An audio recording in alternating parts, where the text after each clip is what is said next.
तो यहाँ पे हम थोड़ा सा डिस्कस करेंगे हुक्स लॉ को भी। तो हुक्स लॉ जो है हमने ऑलरेडी जब लिमिट ऑफ इलास्टिसिटी पढ़ी है वहाँ पर हुक्स लॉ को स्टडी किया है।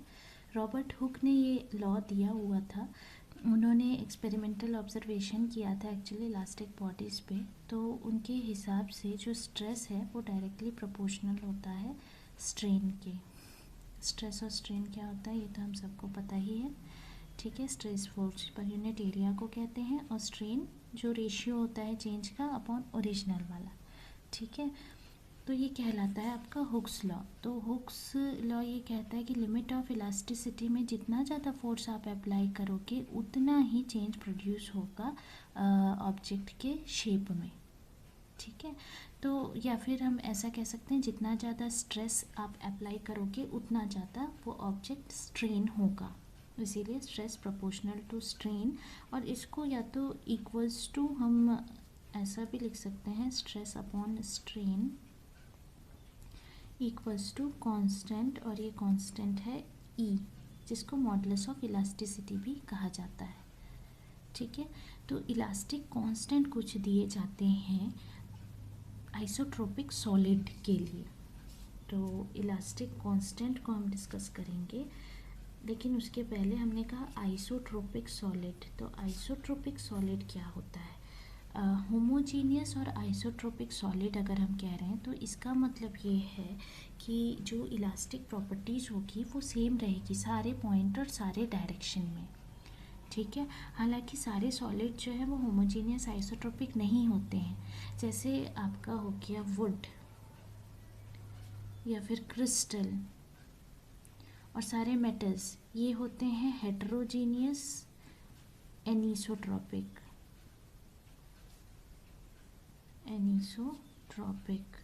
तो इसका मतलब कि इनकी जो इलास्टिक प्रॉपर्टी होती है ये अलग अलग पॉइंट में और डायरेक्शन में अलग अलग होती है। और ऐसे सब्सटेंस जिनकी प्रॉपर्टी सेम होती है वो कहलाती है आपकी होमोजीनियस एंड आइसोट्रोपिक। जैसे हो गया आपका रॉड, वायर, ये सारी चीज़ें होमोजीनियस आइसोट्रोपिक कहलाती हैं, ठीक है। तो मॉडुलस ऑफ इलास्टिसिटी 3 अलग अलग होते हैं, जिसमें से पहला जो है आपका वो है यंग्स मॉडुलस।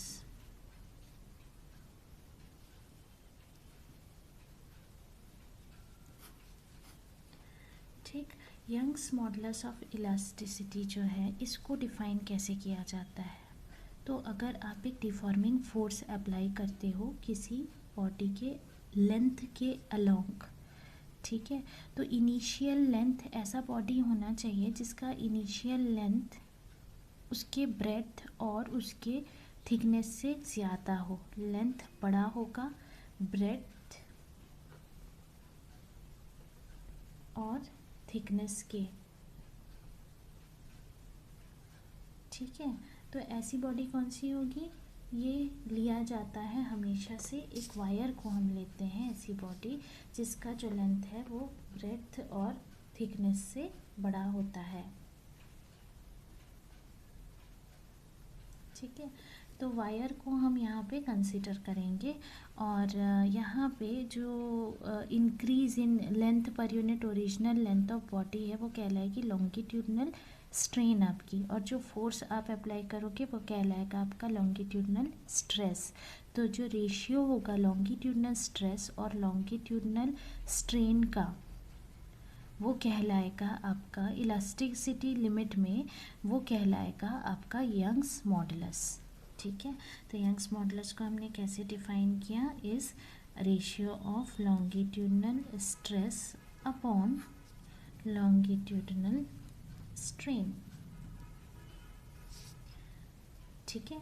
तो यहाँ पर जो फोर्स, सपोज हमने लिया एक वायर जिसका लेंथ है, ये वायर है इसका लेंथ है L, ठीक, आपने ले रखा है इसका लेंथ L।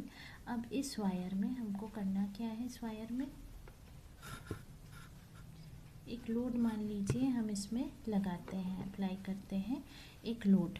तो लोड अप्लाई करने से या मास एक अप्लाई कर रहे हैं, एम सस्पेंड कर देते हैं एक एंड में, दूसरा एंड इसका फिक्स है, ये वाला एंड फिक्स है, यहाँ पे हमने एम लगा दिया है, तो इसका लेंथ एल प्लस एल हो जाएगा। तो फोर्स जो वायर पे अप्लाई हुआ is equals to M G लिख सकते हैं हम, और जो इंक्रीज इन लेंथ हो जाएगी वो कितनी हो जाएगी, capital L plus L minus capital L is equals to small L, ये हो जाएगा।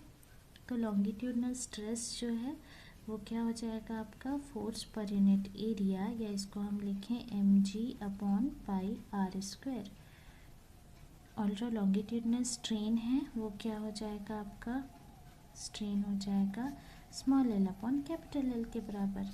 तो हुक्स लॉ के अकॉर्डिंग जो यंग्स मॉडुलस है gamma is equals to longitudinal stress जो आपने निकाला F upon A upon strain small L upon capital N, यानी M G upon pi are square upon small L upon capital L which is equals to M G L upon pi are square L. ये आ जाएगा आपका Young's modulus किसी भी material का। ठीक है, तो A is equals to pi are square, अब हम 1 रख करके डेफिनेशन बना सकते हैं। अगर A is equals to pi are square होगा यानी 1 मीटर स्क्वायर होगा, small L is equals to capital L होगा, तो फिर gamma is equals to M G होगा। तो इसका मतलब कि यंग्स मॉडुलस क्या होगा, किसी भी मटेरियल का यंग्स मॉडुलस जो है वो उस फोर्स के बराबर होगा जो कि ज़रूरत पड़ेगी लेंथ ऑफ वायर को डबल करने में, लेकिन unit area of cross section होगा। ठीक है, तो इस तरीके से हम लोग इसको आसानी से डिफाइन कर सकते हैं। तो यहाँ पर एक एग्ज़ाम्पल भी बताना चाहेंगे। जो स्टील होता है वो रबर से ज़्यादा इलास्टिक होता है। ठीक है, ये हमेशा से याद रखिएगा, स्टील जो है वो ज़्यादा इलास्टिक होता है रबर से, लेकिन ऐसा लगता है हमको कि रबर को ज़्यादा इलास्टिक होना चाहिए, है ना।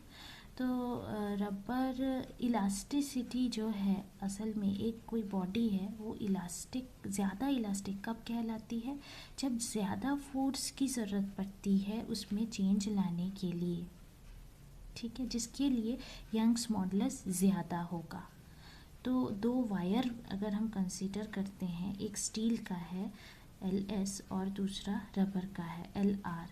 ठीक है, इसको स्ट्रेच किया जाता है सेम लोड से, दोनों को mg से हम स्ट्रेच कर रहे हैं, और गामा S जो है वो स्टील का है यंग्स मॉडुलस, तो ms is equals to mg L upon pi are square LS, और gamma R is equals to mg L upon pi are square LR, ये हो जाएगा। तो gamma S upon gamma R is equals to हमको क्या मिल जाएगा, LR upon LS, ये वैल्यू हमको मिल जाएगी यहाँ पर।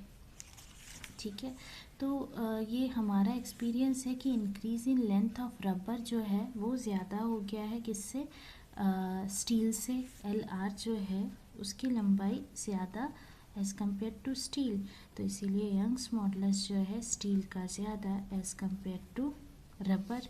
तो स्टील इसका मतलब ज़्यादा इलास्टिक हुई रबर से।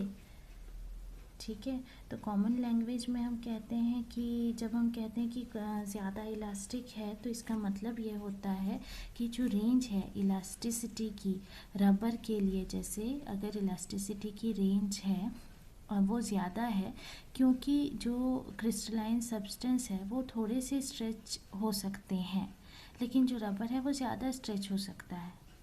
ठीक, तो इस तरीके से हम लोग इलास्टिसिटी को कंपेयर कर सकते हैं किसकी सहायता से, यंग्स मॉडुलस की सहायता से। तो जिसका यंग्स मॉडुलस ज़्यादा, इसका मतलब कि उसका जो इलास्टिसिटी है वो ज़्यादा, तो इसीलिए स्टील जो है वो ज़्यादा इलास्टिक हुई एज़ कम्पेयर टू किसके, रबर के।